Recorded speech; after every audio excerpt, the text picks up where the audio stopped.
حضور صلی اللہ علیہ وسلم کو حکم ہے کہ آپ لوگوں سے کہیں وجہت وجہی للذی فطر السماوات والارض حنیفا وما انا من المشرکین، آپ لوگوں کے سامنے برملا کہیے کہ میں اس پروردگار کی طرف چلا، اس کے سامنے اپنا سر جھکایا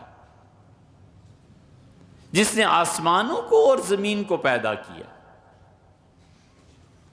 حنیفاً میں یکسو ہو گیا۔ بڑا مشکل ہے، بڑا مشکل ہے۔ دل پر اس سے زیادہ قیامت کوئی نہیں گزری کہ انسان کسی غیر کی محبت میں گرفتار ہو جائے، اور دل کے لیے اس سے بڑی سلامتی انسان کے باطن کے لیے کچھ نہیں ہے کہ سب کچھ اپنے مولا کے حوالے کر کے اس کی محبت میں بیٹھ جائے، اس کی محبت میں کام کرے، اس کی محبت سے اٹھے اور اسی کی محبت میں لیٹے۔ دل کا سب سے بڑا مرض غیر کی محبت میں گرفتار ہو جانا ہے۔ اللہ کے علاوہ کوئی نہیں ہے جس پہ اپنا سب کچھ نشاور کیا جائے۔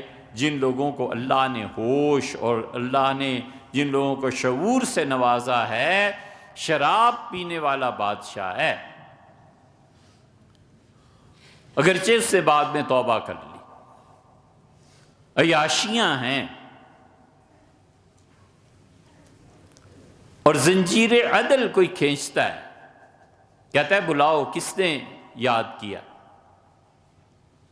دھوبی پیش ہو گئے اور انہوں نے کہا حضور ہمارے دھوبی کو یہ تیر لگا ہے، اور تیر جب ہم نے نکالا ہے تو ہم نے دیکھا ہے اس تیر پہ کھدا ہوا ہے شاہی تیر، تو یہ یقیناً دلی میں آپ کے محل سے ہی نکلا۔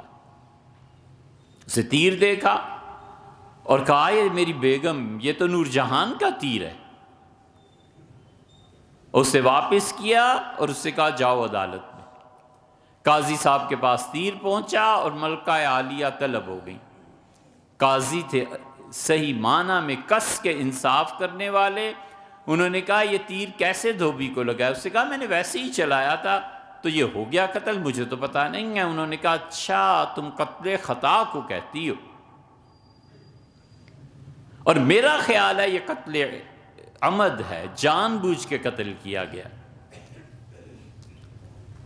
اس سے کہا کہ جائیں اور بندوبست کریں اپنا، پھانسی لگ جائیں گے باپ۔ وہ گئی اور جہانگیر کو سب بتایا، جہانگیر چپ۔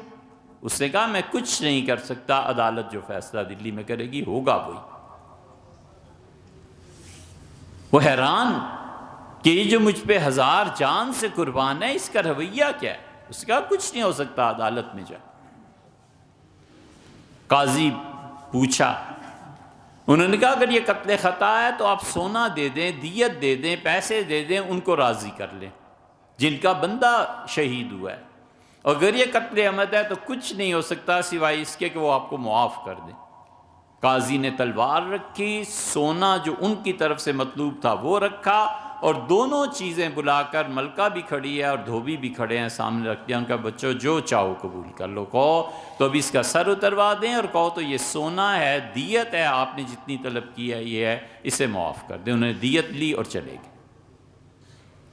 نور جہان گھر آئی، جہانگیر کہتا ہے میں سب کچھ سن رہا تھا، پتا تھا مجھے کیا ہو رہا ہے، اور بڑی مشکل سے دربار کا وقت مکمل کیا۔ گھر پہنچ کے میں نے دروازے کو کمرے کو کنڈی لگائی اور پاؤں میں گر گیا۔ میں نے کہا نور جہان تمہیں کچھ ہو جاتا میرا کیا بنتا اس دنیا میں تو مر جاتا، جیتے جی مر جاتا۔ بیوی تھی اور عورت تھی،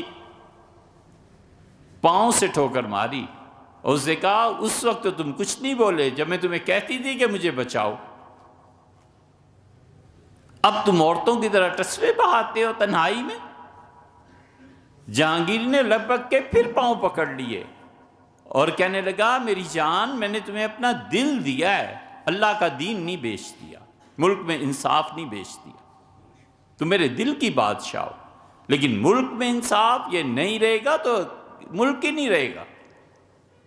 یہ جہانگیر نے تس کے بابری میں اپنے تس کے جہانگیری میں لکھا ہے، اور وہاں شبلی نعمانی نے پوری اس پہ نظم لکھی ہے